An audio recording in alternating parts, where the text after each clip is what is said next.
எல்லோருக்கும் happy morning. இன்றைக்கி நல்ல சுவையான இட்லி, தோசை, வெண்பொங்கல் இதுக்கெல்லாம் சூப்பரான சைட் டிஷ்ஷான சாம்பார் தான் எப்படி பண்ணலான்னு பார்க்கலாம் வாங்க. அதுக்கு முன்னாடி என்னோடய பேஜை சப்ஸ்கிரைப் பண்ணாதவங்க சப்ஸ்கிரைப் பண்ணிக்கோங்க.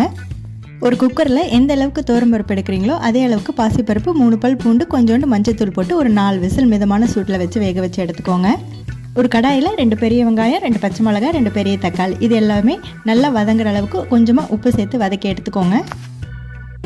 அதோடு நம்ம கடைஞ்சி வச்சுருக்க பருப்பையும் ஆட் பண்ணி தேவையான அளவுக்கு தண்ணி ஊற்றிக்கோங்க. மஞ்சத்தூள், மிளகாய்த்தூள், தேவைப்படுற அளவுக்கு உப்பு இது எல்லாத்தையுமே ஆட் பண்ணி அது பச்சை வாசனை போகிற அளவுக்கு கொதிக்க வச்சுக்கோங்க. லாஸ்ட்டாக கொத்தமல்லி தூவி இறக்கிடுங்க. ஃபைனலாக கருவேப்பிலை, பெருங்காயம் ஆட் பண்ணிக்கோங்க. தாளிப்புக்கு எண்ணெய், கடுகு ஆட் பண்ணி சர்வ் பண்ணுங்கள்.